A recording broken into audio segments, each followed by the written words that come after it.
Hi, everyone. Judge Andrew Napolitano here for Judging Freedom. Today is Monday, October 23rd, 2023. In 1 minute, Phil Giraldi will join us right here live. What damage is Israel doing, not just to Gaza, not just to itself, but to the world by its invasion of the Gaza Strip?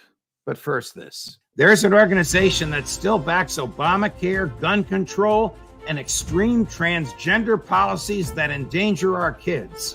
They claim to be bipartisan, but last year, 95% of their donations went to the Democrats. AARP does not represent the values of conservative American seniors. Fortunately, there's a conservative alternative, AMAC.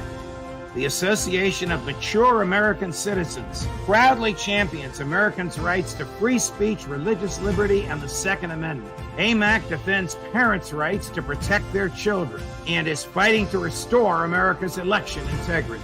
With more than 2 million members nationwide, AMAC is proudly pro-family, pro-faith, and pro-freedom. I'm proud to endorse AMAC, and I encourage you to join today. Let's send AARP a strong message that they don't represent conservative American seniors. Join AMAC today at amac.us/judge. That's amac.us/JUDGE. Welcome back, Phil. Thanks very much for your time, of course. Does the United States support the unbridled invasion of Gaza by the Israeli military? And if so, does it appreciate the consequences of such support? Well, of course, that's the fundamental question that we're confronting here. The extent to which the United States is actually capable of supporting its own national interests, which would include not getting involved in places like Ukraine and Israel, Gaza, unless there is a compelling national interest that drives the process. And in this case, the United States was not threatened by either the Russians or the Gazans, but yet it's fully engaged in the process now of supporting countries that are basically not doing any good for us. And this $105 billion that's going now is a con job. It's a package because Biden is assuming that including Israel in it will be a big motivator for Congress, which is terrified of voting against Israel ever. And it also includes a smaller sum to, as they put it, fortify the southern border of the United States. Now, that's obscene. And for the last 3 years, Biden has done everything but fortify or even defend or even uphold the law when it comes to our southern border. It's another bit of sugar thrown into the package, and in an attempt to get this money out of Congress. So does Biden, does Tony Blinken, does Lloyd Austin, do they collectively have the ability to dial back Prime Minister Netanyahu and Defense Minister Gallant of Israel, as the New York Times claims this morning? Or for domestic political reasons, do they just want to give Israel whatever it wants, no matter what its behavior is with respect to international law and common morality? Well, of course, the question is, what actually goes on when Biden or Blinken is or are talking to Netanyahu, and what does he understand? I think in Netanyahu's view, the United States is unwilling to take any steps that make it look like they're holding Israel accountable. And of course, accountable in this case means not giving them all the weapons they're going to be using to pulverize Gaza and kill all its people. and that also goes for the money that goes to Israel annually. And as part of this new budget, $14 billion, and that will be, of course, to pay for the war. We're paying for a war crime. I mean, think about that. That's exactly what we're doing. Israel is undeniably committing a major war crime with its attack on civilian targets and its concept of hitting the whole city, the whole state, and not just focusing on the military or something like that. This is a war crime, and we are paying for the war crime. And the perception and the reality in the Arab world is exactly as you've said, a war crime perpetrated by the Israelis and supported by the United States. I guess the memory of the horrors of 9/11 and what preceded and arguably fomented that have escaped the American political leadership. Yeah, the American political leadership doesn't have much of a memory. This is recent history. The fact is, these errors in judgment that seem to be coming one after another ever since 9/11 have basically not provided any learning curve. We keep making the same mistakes. The United States is in no position whatsoever to be serving as the world's policeman. The U.S. public is getting kind of waking up on that. I've been following. I always, go to the media in the morning and read like the New York Times article today about alleging that the U.S. government, is putting pressure on Netanyahu to kind of hold off on his ground invasion. Well, okay, that may be true, that may not be true, but it seems to me that the reality is that Netanyahu will make the decision. So we are in a position where we are supplying people who are belligerents in any number of wars, and we have no ability to control that process. Like, where have you seen in the U.S. mainstream media the fact that over the past 10 days, Israel has attacked Syria 3 times? They've bombed Damascus and Aleppo airports 3 times, putting them out of operation. This is another war crime. They're at war with Syria, which is not at war with them. It has not done anything to them. And yet this is just kind of, it's ignored by the media, and it's certainly ignored by the U.S. government. And the President of the United States says, quote, American leadership holds the world together and is necessary to keep freedom alive in the Middle East and Eastern Europe. I mean, this is farcical. He's living in another world. It's hard to imagine where he comes up with this kind of stuff, with these one-liners. I think I indicated in one of my recent articles that he must have a neocon scriptwriter somewhere who's producing these lines for him, because this is ridiculous. The United States is not guaranteeing freedom anywhere in the world. Quite the contrary. The United States has invaded nations that did not threaten the United States. Throw Libya into that hopper, Iraq, and the fact is we're killing millions of people and we're guaranteeing freedom. When Secretary of Defense Austin was asked in Israel last week if the United States could support 2 wars, 2 different fronts, 2 different parts of the world, of course, questioner meant Israel versus Gaza and Ukraine versus Russia. He said, we can project power wherever we want. It was that the administration's view, and it may be the view of all administrations, Republicans as well as Democrats, I don't know, of American foreign policy, not to project peace, but to project power. Yeah, that's an interesting kind of spin that's being put on it. He's talking about power, but the fact is power is not equivalent to being able to win 2 major wars simultaneously. The Secretary of the Treasury, of course, Janet Yellen, has doubled down on that. She said, "Oh, absolutely, we can afford two major wars simultaneously, no problem whatsoever."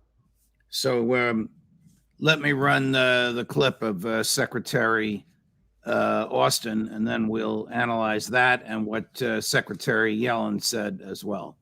And we remain fully able to project power and uphold our commitments and direct resources to multiple theaters.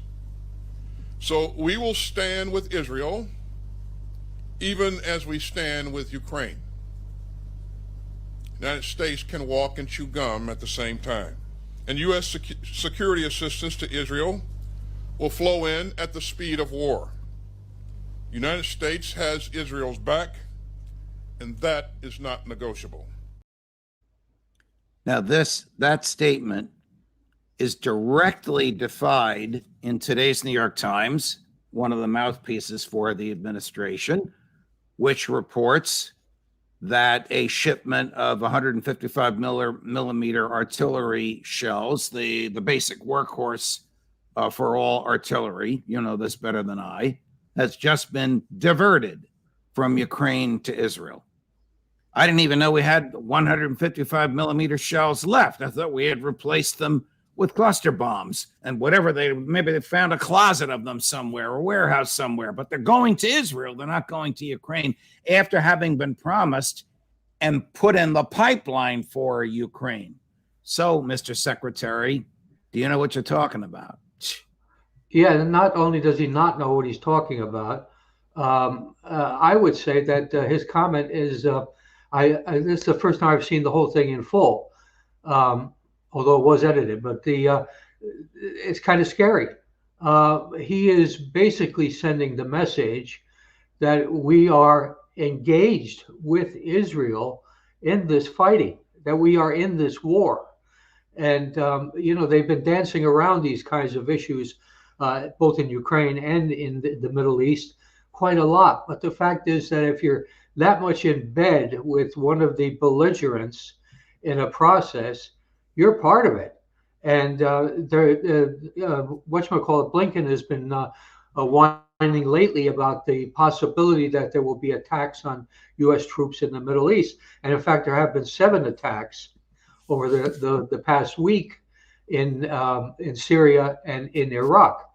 And so this is something that's creeping over the horizon, where the United States, one way or another, is going to become an actual belligerent in this fighting. And there's nothing to stop this process. There are no sensible people in Washington that are saying, hey, wait a minute, let's hold up on this. Here's Secretary Blinken yesterday, cut number 3, Chris, on the likelihood of escalation. And he inadvertently says, because we're there. How concerned are you about Iran trying to escalate this war? We are concerned. In fact, we expect that there's a likelihood of escalation by Iranian proxies directed against our forces, directed against our personnel. We are taking steps to make sure that we can effectively defend our people and respond decisively if we need to. This is not what we want, not what we're looking for. We don't want escalation. We don't want to see a second or third front develop. We don't want to see our forces or our personnel come under fire. But if that happens, we're ready for it. Forces, and why is our personnel there, Phil? Well, no reason that I can discern apart from hubris. I mean, this is scary stuff. What's going on in Ukraine is one step away from a nuclear war. And what's going on in the Middle East is also one step away from a nuclear war. Israel is a nuclear armed state. And if it had to confront Iran, it would, in my mind, use its nuclear weapons. So the United States is in a position where it's supporting things, as I observed before, that really do no good for the American people or for the United States government. And yet they're in it up to their eyeballs. And I fail to understand what the rationale of all this is. They know damn well that they're not sustaining freedom anywhere in the world, and that they're not supporting democracy everywhere in the world. This is just a sham. Uh, I don't know. It's so dangerous. It's the kind of thing I recall from back during the Iraq War when that was exploding. I can't sort of figure out how can these people who are basically intelligent, well educated, uh, come out with this stuff. There's something very wrong either in their education or their upbringing. Tell me about the role of the intelligence community in this. I mean, does Joe Biden just call up Lloyd Austin and say, send an aircraft carrier and some support ships into the Eastern Mediterranean, or is there some sort of an intel evaluation of the likely need for doing so and dangers upon doing so?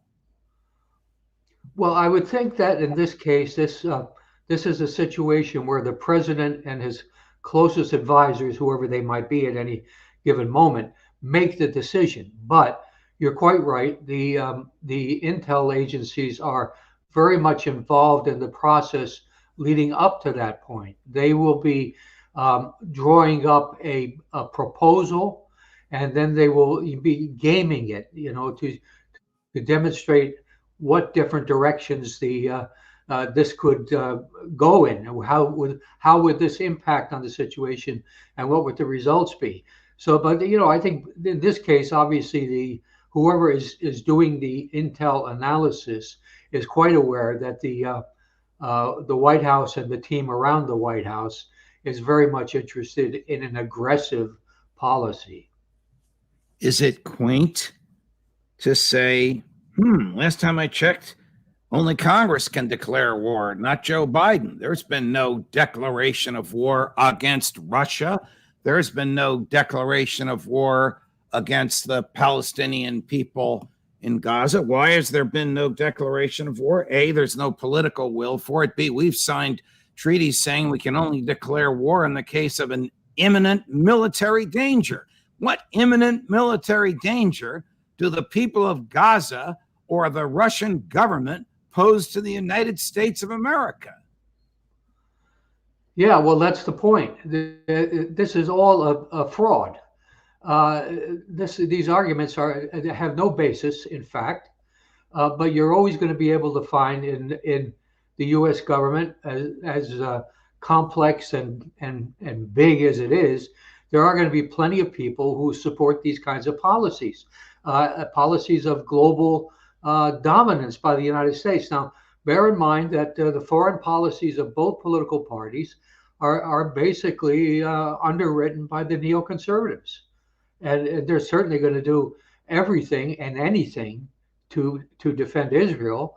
And they've always had this thing about Russia. And so that's what we're seeing play out here. These people are dominant in both parties. And how this came about is that with 9/11, they basically created this false narrative that the United States was threatened everywhere. And that's being sustained to this day. What does the American foreign policy establishment, or what do the neocons want in Israel? We know they want to use Ukraine as a battering ram because they think they can drive President Putin from office. They're learning slowly, painfully, with a lot of blood and a lot of money spent and gone forever, that's not going to happen. But what do they want in the Middle East? Do the neocons want genocide? I think, in a manner of speaking, they do. They would prefer that the remaining Palestinians in what used to be Palestine will leave of their own will when Israel makes their conditions of life so miserable that they feel they have no options, no alternatives in what was once their own country. I think they would prefer it that way. But if it requires killing them, pick up the Wall Street Journal, read some of the articles about Gaza that are being posted over the last 10 days. I mean, these are people that are quite happy to be going in there and killing everyone. And that's what they want. There are many Israeli politicians who want bigger Israel, Eretz Israel, which by some definitions would run from the Jordan River all the way over to the Nile River and also into Lebanon. This is crazy, but this is what's in some of their heads, and they try to justify it with biblical quotes and things like that. But believe me, the Bible never authorized this kind of killing. What's your gut, your feeling for how this will be in 6 months? Can the Israeli military possibly sustain urban warfare? I mean, their IDF is 2/3 reservists. Those kids that are training for guerrilla warfare were, school teachers and lawyers and accountants 2 weeks ago. They're not special forces or Navy SEALs. Well, I readily accept that they, as a modern, trained and equipped army, have a huge advantage over Hamas and whatever fighters there are in Gaza, and they will, make progress. I believe the tactics will be to literally bomb and use artillery to totally destroy the ground that they're taking in front of them, which will kill lots of civilians. And it'll also kill a lot of soldiers because it creates fields of fire for the defenders. So it's going to be that kind of thing hanging on for a long time. And it's also going to create a major security problem for Israel in that the West Bank is giving them problems now, and also South Lebanon. They've been attacking their own citizens in many cases who are Palestinians and are arresting them for house arrest. And they've also killed, as of yesterday, was 81 Palestinians on the West Bank, and presumably have killed some Lebanese. So this is going to expand, and their reservists are going to be active duty. Does Prime Minister Netanyahu have an interest in extending or prolonging the war? He has an interest in milking this for whatever political considerations he can get out of it. Bear in mind, before all this started to happen, Netanyahu was in a lot of trouble with major demonstrations every day against his judicial program. And that will presumably, in his mind, go away as long as he can sustain some kind of threat level coming from the Arabs. And so we'll see how that plays out. I think that's his card. Phil Giraldi, always a pleasure, my dear friend. Thank you very much for joining us. Thank you. Of course, we'll see you again. All right, my friends, we have our usual busy week coming up for you. Colonel McGregor, Scott Ritter, Colonel Schaefer, Alistair Crook, Colonel Kwiatkowski, and our usual friends and colleagues. In the meantime, your subscriptions just keep pouring in, for which, of course, we and I are deeply and profoundly grateful. We'll hit 220,000 today, and I'm absolutely convinced we'll break 250,000 long before Christmas, which, of course, has been our stated goal. Judge Napolitano for Judging Freedom.